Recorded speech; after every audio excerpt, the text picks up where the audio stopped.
Bienvenidos hermanos al encuentro con la palabra.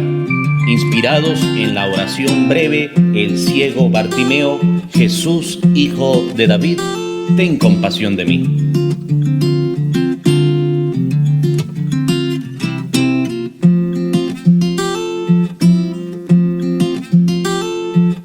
Y con ustedes el Padre Marcos Linares.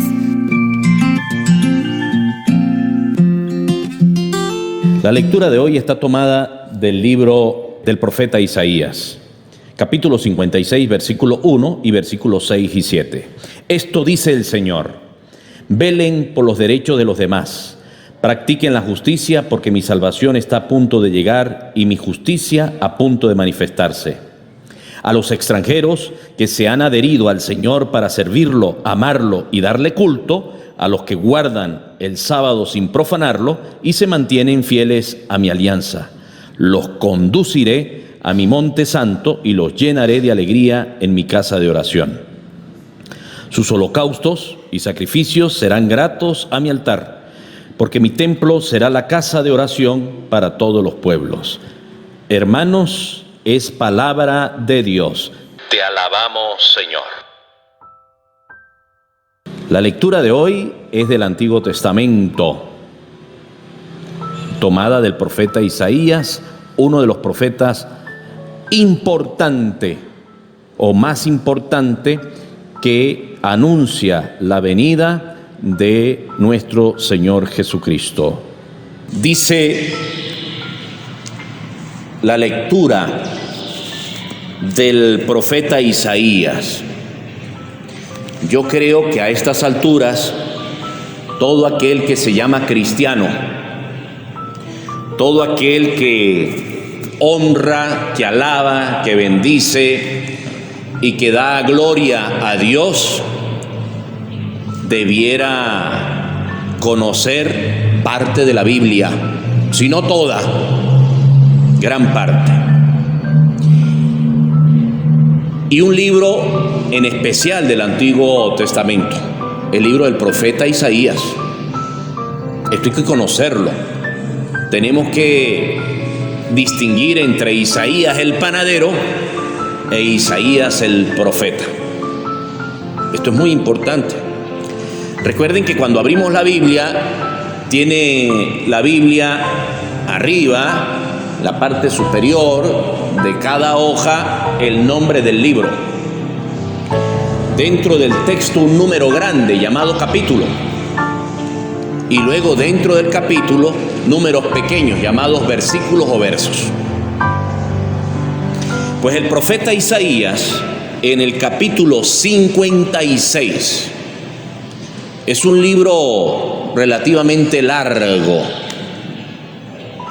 y tiene alrededor de 60 y pico de capítulos. Y el profeta Isaías, en el capítulo 56, número grande, dice: velen por los derechos de los demás.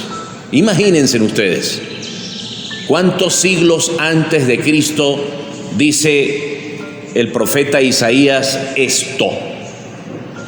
Pues por allá como 7, 8 siglos antes de Cristo. Unos 700 y más años antes de Cristo. Le dice a todos sus oyentes: velen por los derechos de los demás. Hoy, ¿qué pudiéramos decir? Hoy pudiéramos decir: ya es mucho que yo vele por mis propios derechos. Pero resulta que la vida del cristiano, la vida del Hijo de Dios, siempre va más allá de mi propia persona, de mirarme a mí mismo, de preocuparme por mí mismo. Ahora estamos en cuarentena, en confinamiento. Esa es una manera de velar por el derecho a la salud de los otros, cuidándonos y cuidando a los demás. Ahí está, tan sencillo como eso. Tan fácil, pero también tan complicado como esto.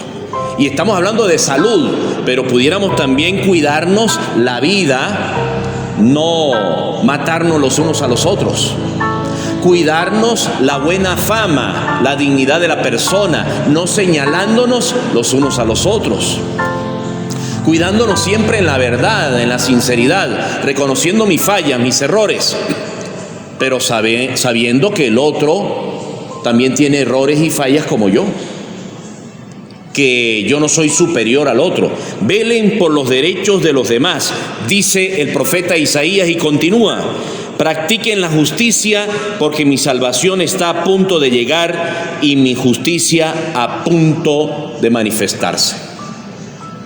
Esto es muy importante para encontrarnos con Dios, que yo practique la justicia y que esa justicia sea siempre reconocer en el otro que tiene sus derechos. Por supuesto que todos tenemos deberes, pero también tenemos nuestros derechos. El profeta Isaías es un profeta importante en nuestra vida de fe. Es ese profeta que nos invita a aprovechar el templo para la oración, el templo para ofrecer sacrificios a Dios. Esos sacrificios deben ser gratos a Dios. Estamos en el Antiguo Testamento. No había venido Jesucristo y entonces se buscaba el mejor animal, con condiciones de gordura, de sanidad, no el más raquítico, no el más flaco. Se le ofrecía a Dios en el templo lo mejor que pudiéramos nosotros tener. ¿Cuál es el templo? El templo es lo que llamamos nosotros la iglesia hoy, pero también tenemos el templo de nuestro corazón y el templo de nuestra vida. Entonces yo estoy llamado a ofrecer a Dios lo mejor de mi vida también. ¿Y qué es lo mejor de mi vida? La justicia.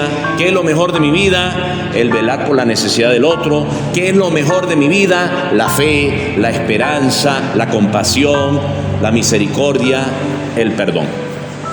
Esto es lo mejor de mi vida. Que yo sea capaz en plena pandemia y en plena necesidad como hoy la vivimos en el mundo y con necesidades específicas en Venezuela, que yo sea capaz de no solamente cuidarme a mí mismo y velar por mi propia salud y estar pendiente de si hoy amanecí o no amanecí con gripe o con dolor de cabeza o con un dolor aquí o un dolor allá, sino también ver la necesidad del otro, del que deambula en la calle, de aquel que está enfermo en un hospital o en una clínica, o que está enfermo en la cárcel también.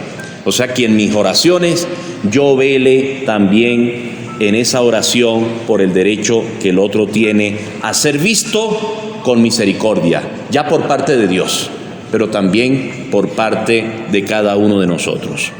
Hermanos, estamos en un tiempo de gracia.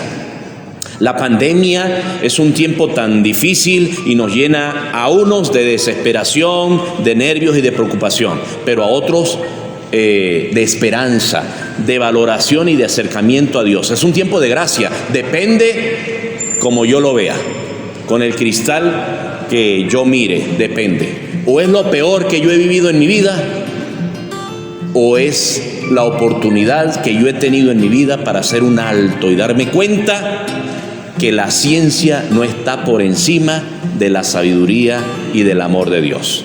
Y qué tan lejos y qué tan cerca he estado yo hasta hoy de Dios. Y tengo la oportunidad de acercarme. Solamente Dios tiene poder por encima de lo que el mundo llama poder. Amén. Hermanos, Dios los bendiga. Hermanos, y los invito a hacer clic donde dice suscribirse al canal de YouTube para que les lleguen las notificaciones cada vez que leamos y meditemos la palabra.